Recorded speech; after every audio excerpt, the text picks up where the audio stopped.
Today I'm speaking with Ron Lindsay. Ron is a lawyer, a philosopher, and he has served as a president and CEO of the Center for Inquiry. He is the author of several books, including Future Bioethics and The Necessity of Secularism. His most recent book, which we'll be talking about today, is Against the New Politics of Identity. Ron, thanks for coming on the show. Thanks for having me. I'm looking forward to our conversation. So what inspired you to write this new book, Against the New Politics of Identity? And it has a bit of a long-winded subtitle, which I'll go ahead and read. It is How the Left's Dogma on Race and Equity Harm Liberal Democracy and Invigorate Christian Nationalism. So there's a lot there. That almost spells out the whole thesis for the book. But yeah, what inspired you to jump into this kind of inflammatory topic? Kind of an inflammatory topic. Well, because I believe that liberal democracy is under assault from both the left and the right. In fact, the original title for this book was Dogmas Left and Right. But the publisher thought that sounded like it was going to be too even-handed and, kind of middle of the road or whatever. So we changed this to somewhat more inflammatory title, as you indicate. In fact, there are matchsticks on the cover. That was the publisher's idea.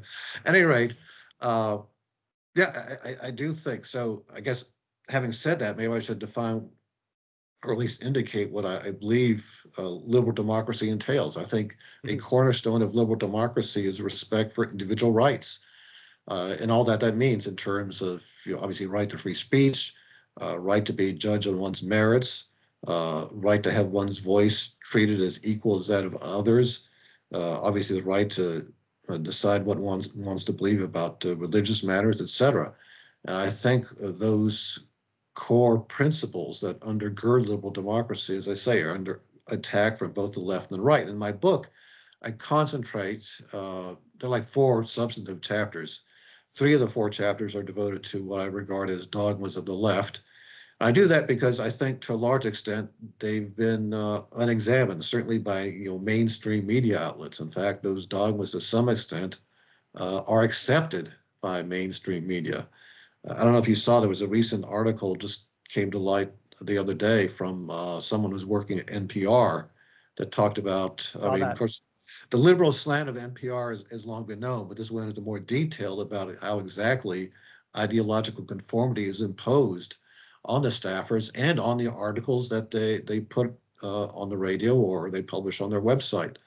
So as I said, to me, I don't know if that's the biggest threat, because I do think the threat from the right can be equally dangerous. But as I say, the threat from the left has not been examined as much. And the 3 dogmas or sets of dogmas that I attack coming from the left, first of all, you have this standpoint theory, the theory that there's no such thing as objective knowledge, and kind of a corollary from that, existing somewhat in tension with the idea that there's no objective knowledge, is the idea that marginalized people, oppressed people, have special insight, especially when it concerns their lived experience, and we have to defer to them. They're kind of essentially creating 2 different castes in terms of how we have knowledge. Then, of course, you have the claim that we must pursue equity as it's now defined. That is social engineering to bring out equal outcomes to identity groups. Not everyone realizes this. This was actually the first executive order of the Biden administration, saying that across the federal government, equity was going to be a primary goal. And they had like a laundry list of every conceivable equity, identity group you can think of, race, ethnicity, disability groups, et cetera, et cetera. I mean, the list went on and on. And of course, one rationale for the pursuit of equity is this idea that there's systemic racism in the country. And again, this is something that's accepted by many liberal institutions, not just the media, by universities, corporations who've, of course, adopted diversity, equity, and inclusion initiatives, DEI initiatives, to promote the idea among their workplace that there is systemic racism and we must combat that. All 3 of these sets of ideas, I think, have been largely unexamined, at least by the liberal segments of society. And I think once they are examined, they don't withstand scrutiny. And then on the right, I attack the idea, it's also kind of tied to the sense of group identity as being paramount. It's the sense that we have a Christian identity as a nation. This is certainly, I think, a key component of the so-called MAGA coalition. In fact, I think recently in his campaign, Trump has harped more on this than he actually did in the past. This idea that we have to pursue a Christian identity for this nation, because at least historically that they claim that's how we were founded as a Christian nation. So in my last chapter of my book, I kind of examined that thesis in detail, especially looking at the historical claim, and they essentially show that it's unfounded. We were founded as a secular republic, and all you have to do is look at the Constitution actually to find that out. So I think that's essentially a quick overview of the book. Obviously, for all these different topics, I went into a lot of research. One thing I'm proud of, I did actually spend about a year researching the book, and I think I have something like over 600 endnotes, providing support for the various arguments I give. So most books that I've seen that are related to this, they will either take the left or the right, and they will gripe about one of them, and that will be their main focus. What I like about your book is that you do dedicate a lot of time to both of them. One question that I have is, how much do you think the excesses of the left and the right feed off of each other and encourage each other? And one data point in my mind is that when Trump came into office, a lot of people thought, oh, this is good because he is going to stamp down the excesses on the left, and they're going to be less dangerous in a sense for their illiberal instincts of the left will be tamped down. Instead, it seems like the opposite happened, where he just completely made the left lose its mind even more. And I mean, all the issues that people talk about with the excesses of the left, he just made people, even more extreme, it seems like. So at what extent do you think that these two extremes are playing off of each other, and how interrelated are they? They are. You hit it nail on the head, I think, and it's kind of like a spiral. I mean, they're exacerbating each other's worst tendencies, and creating, I think, a lot of division in society. And it tends to make people, align on one side or the other, pushing some, at least in each camp, to the extremes. And I think that the unfortunate result of that is we don't have enough people willing to kind of critically look at the ideas being put forth by each side and find out, what may be a kernel of truth in some of it, and what unfortunately is just, it's just nonsense to some extent, and certainly unsupported factual claims. So yes, I think you're quite right. I think, frankly, and I'm not a Trump supporter for a number of reasons we can get into later if necessary, but I think there was an overreaction to some of the stuff he did. And frankly, some, and I know people do this in politics all the time, right? They want to get a political advantage. They tend to exaggerate or distort what people say. I'm thinking, for example, of the whole, Charlottesville incident, which was obviously very regrettable. And people portrayed Trump as somehow supporting some of the excesses that were carried out by some of these far-right groups.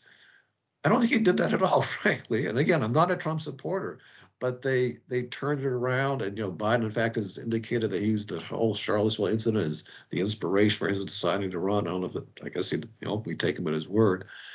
I think that was kind of an overreaction. And again, during the whole Trump, term of his presidency, I think it did invigorate some of the more extreme elements of, especially of identity politics.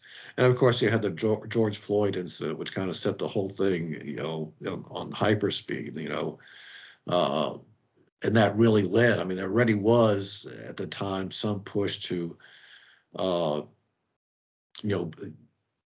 put this theory of systemic racism in schools and universities and in, corporations. But the George Floyd thing really gave a lot of impetus to that. If colleges didn't have DEI programs before, they quickly adopted that. Same thing with major corporations.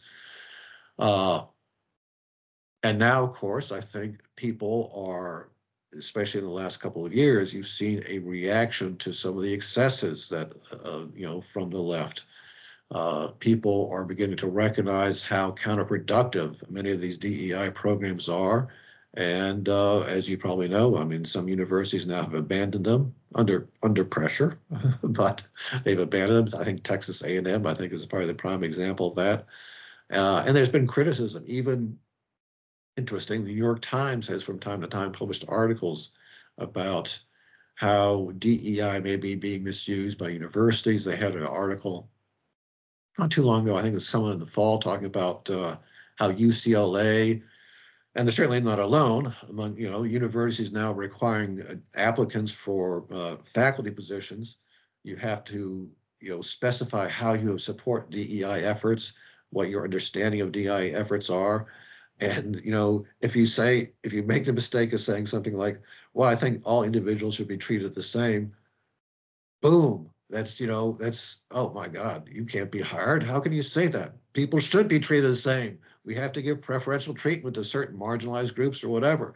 And again, as I said, they ran this article, I can't forget the applicant's name, but he had been critical of some aspects of DEI, and just on that basis, he was refused a position.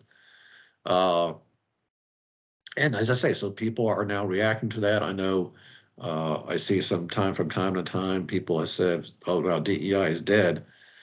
I don't think it's dead. It just maybe been slowed down a bit. But I think it's clear that those who support that are repositioning it. In fact, even they're thinking, I've seen this, thinking of other names for it. Kind of the same program, but, with different clothing, if you will, trying to cover it. So I think we're going to see this go back and forth. And unfortunately, I think, again, it's become, this whole set of issues have become so divisive. It's preventing people from taking a step back and just kind of looking at, the arguments on both sides and finding, where it's gone wrong, but also, indicating maybe there's, some kernel of truth to it. I think, like, for example, DEI programs, the idea that somehow we should get people to understand, for example, some of the history of the country that has been, in fact, obscured. Certainly a lot of people who didn't know, for example, about the ways in which, especially in the 20s and 30s, blacks were shut out of jobs, how there were, racial riots against blacks. I'm all in favor of teaching that history, but it's one thing to teach factual history, but then spin it and put it under some, ideological program which pushes the idea that white supremacy somehow is the root of all evil in all aspects of our life. Clearly an exaggeration and without foundation. There's this book that I really like by the author Julia Galef, and it came out a couple of years ago, and she talked about this concept of identity and how it's become widespread and everywhere. She makes the case that we can't just abandon our identity. We all have identities. We all totally know them. We recognize them. And that's how we form groups with each other. And it's kind of normal and kind of boring. But she makes the case that we should hold our identities lightly. Acknowledge them, but hold them lightly. And when we make our whole worldview based around our identity, then all of a sudden it becomes highly toxic and corrosive to society. How do you feel about that? And what is your relationship to identity? How do you think that we have a healthy identity?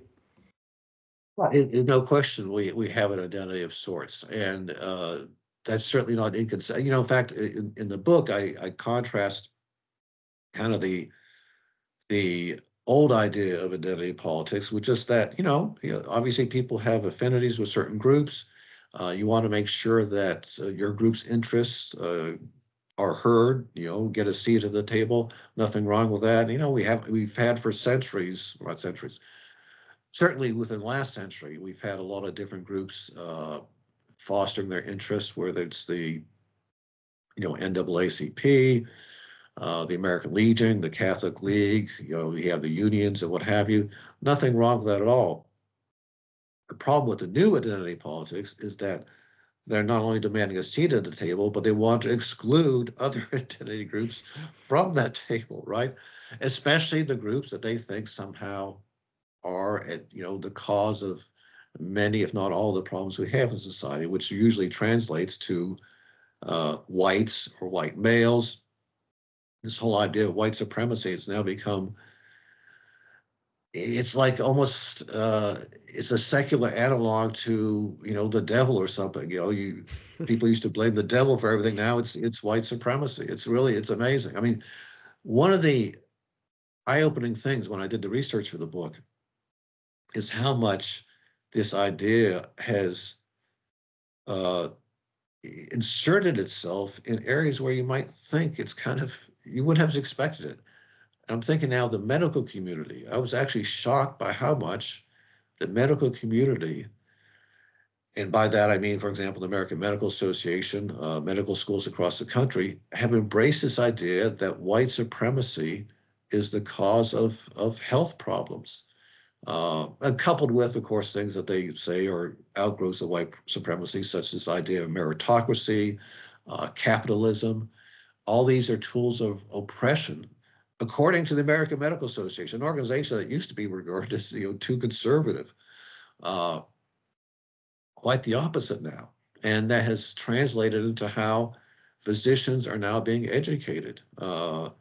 Many medical schools now have mandatory courses on racism and white supremacy, systemic racism, and it used to be the emphasis on medical training was how to treat the individual patient.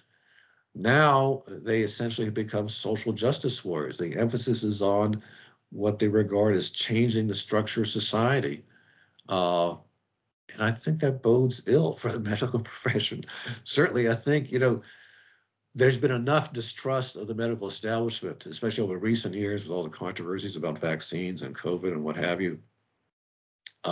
And now if people get the idea that when they see the physician, they're not being treated as an individual, but rather the physician is seeing them as some kind of cog in some greater machine, and he has to consider all the equities of various groups in deciding how to treat the patient. I'm not sure that's a way to engender trust in physicians. Anyway, as I said, that was one of the more surprising things when I looked into this book, is how much that whole notion that white supremacy, capitalism, meritocracy are all evils and cause oppression, how that's infiltrated the medical community. That is very fascinating. When I was growing up in school and just everywhere, I was trained, for lack of a better word, to treat all people equally and see all people equally. And this just has always seemed very obvious to me. And so when the left takes its turn to seeing everyone not as an individual, but as just a group, it does strike me as just kind of gross. And I don't like looking at humanity like that. Like, oh, that person, I have to look at them first by their skin color or their sex or some other, characteristic before I look at them as just like another human. That to me, it does just turn me off by the way that I was raised. And part of my concern is that people who might even be apolitical or like aren't on the extreme left, but young people are just grown up in this world where they have to first and foremost look at another person as, oh, you belong to these group identities, before they look at them as an individual. And I'm worried that there's this sort of indoctrination that's happening because of the school system, et cetera. Like, what do you think about that?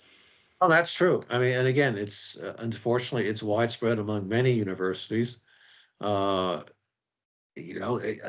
a lot of the courses that are being taught at universities now emphasize what they regard as, systemic racism, structural racism, white supremacy, and that obviously has an effect, I think, on how, students are now beginning to perceive other people. It carries over, obviously, into, self-censorship. Many students feel that they can't really express their views because they think, well, if I say something that may question some of the things that are being said by the professor, I'll be accused of being racist. I certainly don't want to be accused of being racist, so I'll just keep quiet, right? And there's just, this whole encouragement. And again, as I said in the past, we've had, groups that have come together to try to foster interests when they had common interests. They want to make sure that their voices are heard. But now there's almost like a wall, between different groups. Like, you either have to be part of this, this Black group or this Hispanic group or some other, Muslim group or what have you. you're divided into these different silos, and I think it's actually cutting down, communication that would be helpful in getting people to understand each other's perspective. So I think it's a very unhealthy trend. Race relations were getting significantly better up until I think like the early 2000s.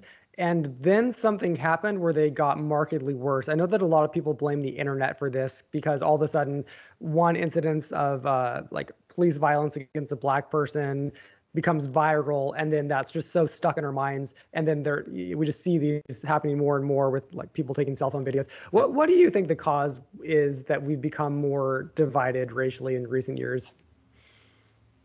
There are probably a multiplicity of causes. One, as you say, is the internet and how we now get our news from the internet, and how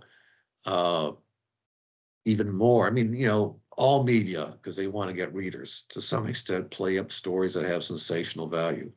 But I think it's more true of social media, because they want to get, attention quickly. They have, short bites, don't go into a lot of factual details. So you just get the kind of, very essence of some story. And again, because they don't go into background, don't provide, details, especially, statistics about, really, how often is it that, for example, unarmed blacks are shot by police? If you just rely on internet stories, you get this idea, and that's proven by surveys. People say, wow, it's like 10,000, blacks are being killed a year by police or something. And of course, the answer is, quite to the contrary. It's like maybe a dozen or so each year. And in fact, of course, in terms of absolute numbers, the number of whites who are killed by police each year still outnumber the number of blacks. Of course, the counter argument is that, well, you have to look at percentages, and since blacks are 13% of the population, if it turns out that 30% of the people shot by police are blacks, somehow that shows discrimination.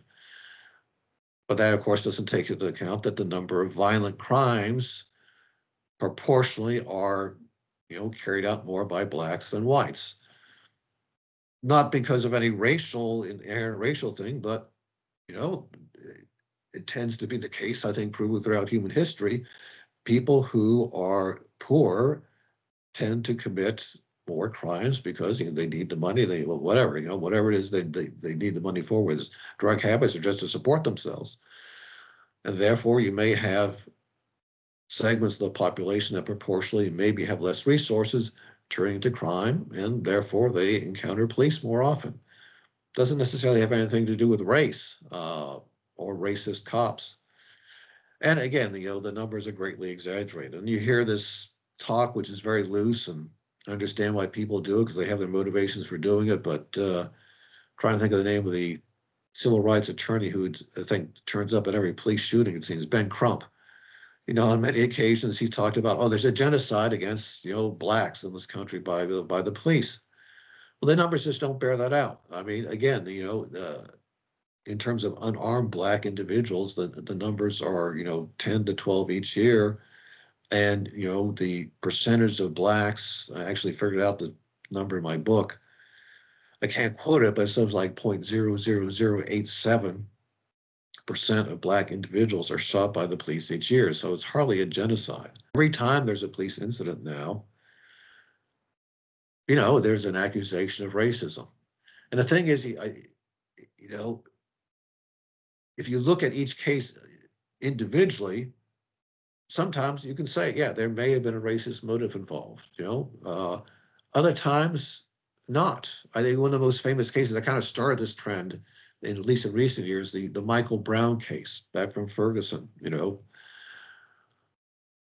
People, I think, have forgotten that the Obama Justice Department actually looked into that and found out there was no basis for, claiming there was any racism involved in this incident. The facts seem to indicate that this gentleman, in fact, did attack the police officer in question, did try to, grab his gun. Police officer defended himself, and unfortunately, the result ended in the death of Michael Brown. But that led to, protests and riots, what have you. On the other hand, you took a look at the George Floyd incident. It seems pretty clear to me, yeah, there was excessive violence, excessive force used in that case. he's now been made into some kind of martyr and emblem of the whole idea of violence against police. But yeah, looking at it objectively, yeah, I think there was excessive force used, and punishment there was appropriate for the at least the one police officer who was directly involved. But all these cases tend to be blended together, and generalizations are made that I think are unsupported. Yeah, this is just what bugs me about the left. If I could just put my finger on it, speaking as someone who's on the left, it bugs me that Roland Fryer came out with his study about police shootings and black men, and it was counterintuitive. He found what he did not expect to find, that police didn't actually go out of their way to shoot black men, which is what the narrative of the day was. And rather than everyone just accepting that and grappling with it and changing their priors and trying to say, okay, now we have a new set of data and now we can go forward with this, the left, effectively chased him out of Harvard University, and he was anathema on the left for quite some time because of this excellent study that he did. That is, to me, just it's so frustrating that the left is like that. And the reason that I have in my mind for why the left can do that, I expect better of the left, again, coming from the left, is that there's an ideology there, right? And you put your finger on this too with, let me just read them off again. You have these three fundamental changes you think that have taken place on the left. One is the growing acceptance of standpoint theory, the embrace of the doctrine of systemic racism, and 3, the view that equity must take precedence over selection criteria. And you call this a new orthodoxy. And so there is this ideology on the left. Talk to me a little bit about the power of ideology, why even secular people always, or, unfortunately, so frequently fall for some sort of an ideology. I think because it's an organizing principle for your viewpoints, and it's something that it's a lot easier to accept a general explanation and say, well, I can apply that general explanation to these different cases and that takes care of my understanding of it. It happened because of this overarching set of principles, rather than spending the time to look at each case individually. That requires some effort. You have to, spend a little bit of time looking into the facts of each case if you want to evaluate each case individually. So there's a temptation to do that. And then there's just this idea again. We talked before about how America, unfortunately, to some extent at least, has been divided into these different camps. And there's a sense that somehow to prove your loyalty to a particular camp, you tended to be left in the past. Well, this seems now to be the viewpoint on the left, the identity politics. I guess I should go along with that. That's what, the newspapers I read, that's what they're saying. My friends at the university, this is what they're embracing. So I think I'll go along with that. And a somewhat similar, counterpart, I think you get on the right as well. Trump is an amazing, effective politician, because I think, people claim he's stupid or whatever. I don't think he's stupid. I think he's a very cunning politician. I think he knows how to, hit the right buttons. There's this, sense. I think there are legitimate grievances that people have on the right because they're concerned about some of the excesses on the left, and he knows how to manipulate that sense of grievance and get them motivated to support him. Whether overall that's the best course of action, that's a different question. But again, people tend to gravitate toward this group sense that I'm concerned about these things. He's voicing some of my concerns, and yeah, he's got these issues of maybe not being the most. Trump has issues. What? Yeah, tempered person or qualified and shooting from the hip and exaggerating and the whole January 6th thing, whatever. But he's standing up for me. I think the most effective slogan he's had, and he's used this number of times now, is "They're not after me. They're after you. I'm just standing in the way." And I think that's a good slogan. Yeah, that's a good slogan. Whoever Very devised that for him should get a bonus. They probably have. I think that resonates with a lot of people. So I definitely want to pick on the right. I want to spend some time on that. I have 2 more quick questions about picking on the left, though. The first is, what do you make of the claim by Peter Boghossian and some other folks that this new leftist ideology. It's become like wokeism is a religion, I guess, is what Peter Boghossian has said many times. What do you think about that as like applying the word religion to wokeism? Well, first of all, I guess I'm a little reluctant to embrace that because just for constitutional law purposes, I've always wanted to make the point that an essential element of religion is a belief in something supernatural. In fact, I think that's the only way you can consistently distinguish religion from, secular ideologies. Now, what they do have in common is this sense of certainty, the sense that there's essentially a dogma out there that I can't question. So it is true that among some on the left, they are simply unwilling to consider evidence that might be contrary to their viewpoint. Whether it's, systemic racism, which, as I point out in my book, is largely still unexamined. It's just accepted, and, white supremacy, et cetera, that's the explanation for a lot of things. So, as I said, this idea that there is a set of principles that you can't question, that is something that these secular, ideologies do share with religion to some extent. You want to call it a religion? I mean, there are analogies, so I can see why they want to do that. But Original again, sin, I guess, like being white is original sin. People sin, right? Yeah, and the idea, I've seen this, and I think to some extent I agree with this. We've talked about this idea of lived experience somehow gives you a special status. It is kind of maybe a secular analog to the idea of prophetic revelation, where this prophet has this channel to God and says something, and you really can't question it. Well, likewise, if the black person says they've been discriminated against, well, you can't question it, right? That's their lived experience. Yeah, you can kind of stretch it that way, but I still think there are some key differences between it. But I can understand why that analogy is made. I mean, I think the key point is to focus on is, just like some religious people are unwilling to question their beliefs at all, would just dismiss contrary evidence, and say, well, that's blasphemy, or you shouldn't say that.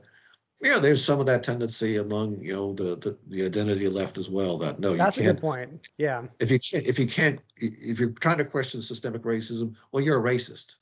It's like, if you question religion, you're a blasphemer or a heretic or something like that. So you'll be kicked out of the community for saying. You're kicked out of the community, exactly, right. Okay, so my last question against the left is the claim made in the book is that the excesses of the left, this new orthodoxy, would lead to the downfall of liberal democracy, or would very seriously damage liberal democracy. Spell out for me how exactly that works. How is this just excess of the left caring too much about identity politics, or to gloss over it? How could that lead to the end result of liberal democracy being harmed? So all the three dogmas I've identified in terms of lived experience taking priority, equity, the social engineering bring out equal outcomes, and this idea of systemic racism, especially as it divides people into kind of conflicting groups, all those I think tend to undercut the key principles of liberal democracy. One of the things that I think are the cornerstone of liberal democracy is not just free speech, but free inquiry. And we've seen increasingly over the last number of years now censorship of scientific inquiry. First of all, to get scientific positions, you now have to subscribe in many cases to these diversity statements. But it goes beyond that. At scientific conferences and in scientific journals, they are, excluding studies that tend to undercut prevailing dogmas about, racism or what have you. To get papers accepted at some conferences, and I cite this in my book, I forgot the exact name of the conference, I think it was a sociological conference, you had to indicate in what way your paper helps to promote diversity and equity. Various scientific journals have now said they're going to refuse to publish articles that they think somehow insult the dignity of marginalized groups. So in other words, you could have a study that actually is well-founded based on, let's say, it's the study about criminology. But if somehow it indicates that, well, blacks are being sent to prison more often because they more often commit felonies, maybe that's going to be rejected because that, undercuts the dignity of some marginalized group.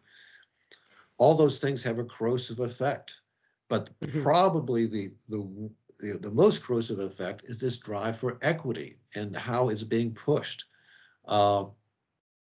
First of all, I question it as whether that's a proper goal, but it's certainly a goal that I think will undercut, our economic progress, our rights as individuals. People who are pushing equity want it across the board in all areas, and that includes, for example, there have been pushes. There's actually legislation in Congress to require the Federal Reserve to have as one of its goals the bringing about equity among social groups. You can see how that's going to skew our economy, and result in, I think, bad, essentially, type of social engineering that socialist countries used to have for different reasons. And so it's not going to be like a sudden collapse or anything. And as I say, compared to a slow rot. It's going to eat away at the underpinnings of our liberal democracy. And again, this is the fundamental idea that's driving all this, is that the individual somehow has to be subordinate to group identity.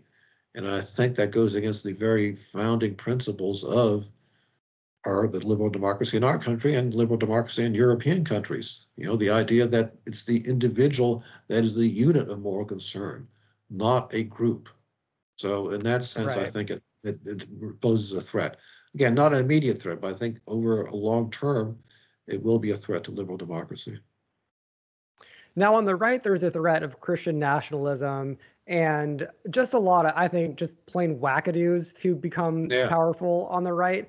And so the scariness on the right is more obvious to me, just because you see people just saying crazy things and everyone just still on the right just still applauding for them. Like they jump the shark in such an obvious way to me that it's not even comparable. But so Matt Taibbi will say that he focuses on the problems of the left because they hold all the institutions of power. They control Hollywood, they control the news media, etc. How do you weigh this slow corrosiveness of the left's extremes against the idea that the right is, let's just say, they have authoritarian bents right now, and they're totally down to go for the authoritarian leader, strongman type figure. Yeah. Maybe someone will argue that that's just my liberal bias speaking, but let's play that out. Like, how do you weigh those two concerns? It is a concern. As I point out in my book, I'm concerned by equal things, and I think we're the right to triumph. We're the authoritarian right to triumph, the Trump, authoritarian right. It would lead to an immediate collapse of liberal democracy. I mean, the bottom line is, again, people characterize the events of January 6th different. It was a riot, insurrection. I'm not sure it was an insurrection, but certainly he inflamed a mob to attack the Capitol, and he clearly was trying by various means, not just what happened on January 6th, to overturn the results of a democratic election, which is, kind of the minimum you want as, for the guy who wants to be president, that they respect, results of an election. And he's made it clear that if he comes into power, he's going to use his office to try to, cut back on what I think are some, key freedoms. He's talked about, using the Justice Department to persecute individuals that he thinks were after him. So I think, again, it's hard to figure out exactly how serious Trump is on occasion, but I think you have to take him at his word when he talks about what his plans are, and his plans clearly are inconsistent with a liberal democracy. When he's talking about dismissing the civil service as it exists now and putting people in who would just follow his lead on politics. Again, that's essentially would destroy the idea of an independent, objective civil service. using the Justice Department to further his own ends. Yeah, I mean, that's a clear threat to liberal democracy. He's hinted, of course, now that if presumably, I don't know, who knows what's going to happen. He may very well win this election. I mean, the polls indicate that right now he's ahead. But if he doesn't win, he certainly suggested that there's going to be violence. All those things are very concerning. So yeah, I think there definitely is a threat from the right. They've indicated if they get into power, they are going to try to, at least the Christian nationalist wing of the right, and they're certainly not all of the right, but they're a powerful segment of the right, try to enforce what they perceive as their Christian norms. You know, people debate what Christianity actually entails, but their idea of Christianity, they're going to try to impose that on the country. They're going to try to roll back the idea of, certainly, of course, the abortion is a key example, but also the idea of same-sex marriage. They want to get rid of that, try to roll back that if possible, and essentially impose on the nation their idea of, what a Christian nation should look like. But yeah, I do see that as a threat. And again, it would be more of an immediate threat if, in fact, the authoritarian right were to come to power, because I think they would try to impose their agenda fairly quickly. Now, would they be successful? How much resistance there would be? Difficult to say. Again, Trump has indicated he's going to use the various levers of power that he would have at his disposal, including perhaps using, the military to try to enforce his views of things. Yeah. I mean, if he's serious about that, that's definitely a matter for concern. Ben Shapiro has semi-famously said that he's not worried about Trump coming into office again, despite all of his bad tendencies, because it will be his 8th year as president. And then there is the constitutional limit. It's very clear. No one can dispute it, and he will be out. I can personally think up some kind of, scary reasons why that might not be the case. I could see him pulling strings to make Trump Jr., become or he could have someone as his puppet and he effectively stays as king. There are ways that I think that it could happen. Sure. It is very speculative, but maybe speaking to you as a lawyer, do you have any thoughts on that? Do you have any insights into how he might? I mean, the way that at least nominally he would respect the Constitution is just to put in some puppet. I mean, look at what Putin did with Medvedev, right? Putin, at least nominally, wanted to respect the Russian Constitution at the time, and I think was it 2012 or whatever. Anyway, he was term limited, just like our president is. I think he could only have 2 successive terms. So he put in Medvedev as his, as the president, as a puppet. But it was clear that Putin was calling the shots. And of course, now they've changed the Constitution so that Putin can continue. I can see a scenario like that playing out, that whether it's Don Jr. or some other acolyte for Trump being put in the office and carrying on his policies with Trump, calling the shots. And then maybe even an effort, depending how popular he gets and whether he can suppress the votes of others, maybe even change the Constitution to allow him to have another term. One, I don't know, should I say it's a good thing, but I mean, one obvious limit there is that, I mean, he is just like Biden. I mean, he's getting up there in years. So at some point, I would think that just physically, he may not be able to carry on. And of course, death comes to all of us. It may come to him at some point in his 80s. So he won't be able to carry on. But there'll be people like him who have the same mindset, maybe without the devoted cult following that he has managed to inculcate. And therefore, maybe not as powerful, but there'll be people of the same ideological ilk that will seek to carry on his programs. Yeah. So Trump goes away. Let's just say maybe tomorrow and maybe 10 years from now, but Trump goes away. What does that do to the movement on the right, the Christian national movement, or any of the excesses of the right? And this is an interesting question because there's kind of no parallel question on the left. There's no Bernie Sanders dies, so what happens to the left movement? I mean, nothing. It keeps going. But Trump seems like he seems like the figurehead, and he doesn't have a successor, I don't think. I don't know, like play that out for me. What happens with the Well, right? I think it would definitely be weakened. He's definitely a unifying figure. He has, again, I think he's a very cunning politician, and he's managed to tap into the concerns and grievances, I think to some extent legitimate grievances that people have, and to manipulate them. There's no clear successor on the horizon. I mean, they're clearly wannabes. People like Josh Hawley, for example, in Missouri comes to mind, Tom Cotton in Arkansas.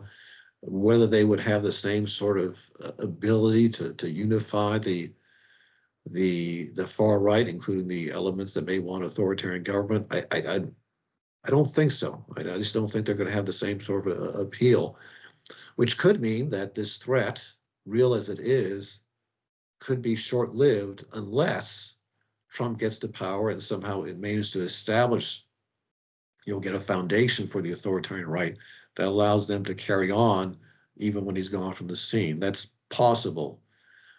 But you're right. I mean, if he were to lose this election, and somehow we manage to quell or contain whatever disruptions happen as a result of that, the immediate threat from the authoritarian right, I think, would definitely recede. I think But so you're too. right, and to some extent. So we both talked about the threats from the left and the right, and they both are threats, but in different ways. And the left, as you say, it's more diffuse, and to some extent, you could say, well, because of that, in the long term, it could be more dangerous because it's now entrenched in so many different institutions, in universities, to some extent, even in corporations, in organizations like the American Medical Association, to some extent, not quite the same as AMA, but also the American Bar Association. Groups that have a great deal of influence throughout society, and therefore, because it's not tied to any one or two particular figures, I think it's here to stay for a while.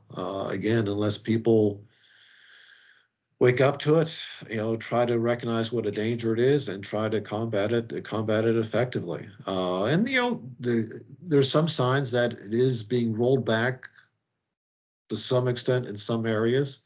Again, the way Texas A&M has got rid of DEI programs, the way that even some institutions like the New York Times, that obviously generally skews left and has been identified to some extent, especially staffers with the identity left, they, at least from time to time now, have been publishing articles that question some of the dogmas on the left. One other example, which we haven't talked about a bit, is the whole trans thing. Now, as a classical liberal person, I'm all in favor of autonomy. So people want to transition, adults want to transition. I'm all in favor of that. I mean, it's up to them, essentially. And I've known people who transition. They seem happy with that. Fine with me. I don't really care. It doesn't affect me. And I'm happy for them if that works out for them. But, the ideology has taken such a hold that if you even question certain aspects of it, somehow you become transphobic. And the key example, of course, is the athletic example, where it's just a matter of biological reality that if you've been a male for, a significant part of your life through adolescence and what have you, that testosterone is going to give you an advantage in many athletic competitions over people who are biologically women. And it's just a fact. It's not being it's just a biological fact. And, maybe different athletic bodies want to treat it differently, but the idea that somehow, well, maybe we should put some regulations and if restrict, if not, completely prohibit, people who transition from male to female from participating in female sports. It's certainly something we should could reasonably debate, but just the idea of bringing that up now for some on the left who bought into this old trans ideology, again, it makes you they say, well, you're transphobic and you're hurting people, you're driving people to suicide if you bring this up. It's just I think it's unfortunate. Again, on that topic, it is the left again, just dropping the ball in terms of not actually reading scientific studies and not applying concepts that we know are universal, like social contagion. Like we know social contagion is a thing, but for this one particular issue on the left, people pretend like social contagion doesn't apply to transgenderism, which I mean, of course it does. It applies to anything. It applies to like clothes teens wear or pizza that they like, Sure, or, anything. But we have to pretend like, no, it doesn't apply here. It's like, okay, all right. Yeah. So I have just two more quick questions. I recently spoke with Tracy Woodgrains, and he wrote this really fascinating article about how even though there is this kind of powerful movement on the right, it's really interesting when you look into who has power on the right, who has like the boring but the powerful jobs, who are the lawyers in the institutions. They're all actually kind of people on the left, because people on the left are so much more people come out of universities and they come out of law schools being just more liberal. That's just kind of like a fact that people on the right just need to kind of sort of grapple with. And so this is maybe why Trump has such a hard time getting a very competent lawyer, or why very conservative organizations have a hard time getting staff, is because there just aren't that many people with high degrees who are conservative. I started out as conservative. I went to college and I became a liberal. It's like, sorry to everyone who's conservative, but that happened to me. I don't know. I'm a data point there. So, I mean, what are your thoughts on that, about how for some reason people go to college and they become more liberal, and then even if there is a conservative institution and it's semi-powerful, it might actually be run by liberals? What do you think about that concept? Well, I think, there is certainly, and polls bear this out, college does tend to make people more liberal, and especially actually the more education you have. So if you go to graduate school, that tendency is even more pronounced. I think there are good reasons for that, and maybe some reasons that in the long run are not that good, or reflect certain things that maybe are not beneficial to society. Looking at my own experience, for example, I don't think it's uncommon. I was very dogmatic when I was young. I mean, I was raised as a strict Catholic. I was actually at one time thinking of becoming a priest. Even was accepted at a seminary in Rome. But anyway, I went to Georgetown, and it taught me how to think critically. Georgetown actually, one of the irony is, I picked Georgetown because I wanted to go to a Catholic school. I had a brother who went to MIT, and he came back with all these crazy ideas about how Jesus wasn't God and all that. I was, I don't want to go to either of these schools. I'm just going to, right? But I became an atheist at Georgetown, in part because, and I congratulate the Jesuits for this, they taught us how to think critically. And I think that happens at many good schools. Unfortunately, now I think you still get that at some schools, and even at schools maybe they're identified as far left with some professors. But I think now the unfortunate and countervailing tendency is that, right, they'll get you maybe to question some of your beliefs that you've accepted about American exceptionalism or whatever, but then they go to other extremes and now talk about how white supremacy is the cause for these evils and their systemic racism or whatever. So you get not so much fostering critical thinking and open-mindedness, but just trading one set of dogmas for another. So I think you have both those tendencies that are appearing in colleges, both at the undergraduate and graduate level. And I think both those tendencies can explain why maybe on the right you don't get as many people who have, the college degrees, graduate degrees, or what have you. But, they have enough of them. They are able to carry on. And of course, that's the explanation of why some on the right have established their own universities and colleges, right? Yeah. Yeah. So what are your thoughts on where this all leads? And are you optimistic or pessimistic about the future in terms of us being a cohesive nation that gets along? I guess I am mildly optimistic, just in the sense I think people tend to be resilient, and over time, the extremes tend to get modified and fall away in terms of their influence. But that's not inevitable. I mean, it could happen the other way. So I guess I'm hopeful, as Barb probably better way than saying optimistic. I'm hopeful that, first of all, and again, I know I'm an advisor for Atheists for Liberty, and the Atheists for Liberty is, of course, nonpartisan. It definitely doesn't take positions. For speaking for me personally, I don't want to see Trump to win, because I think, again, the short-term danger is from Trump, bringing in authoritarian tendencies into our government. But I'm not crazy about the left either, especially Biden with his whole equity agenda. And I think if Biden does win, I hope that there'll be resistance to some of the ideas that he's been pushing and that some in his administration are pushing. And if that happens, if some of the, tendencies now that there are trends, of pushing DEI, if there can be some continuing pushback on that, and people can see some of the problems with that, problems with the equity agenda, people can begin to question maybe some of the claims, some of the more outrageous claims that have been made for systemic racism. Maybe we can get back on a more of an even keel.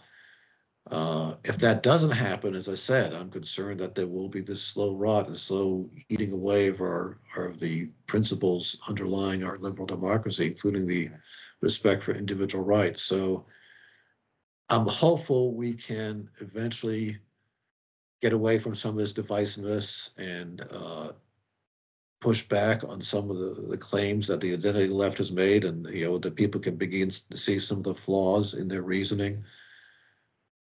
That could happen, and I'm hopeful it'll happen. Will it happen? I don't know. It's difficult to say. The new book is Against the New Politics of Identity. And Ron, thanks for coming on the show. It's been a lot of fun. A lot of fun. I enjoyed the conversation.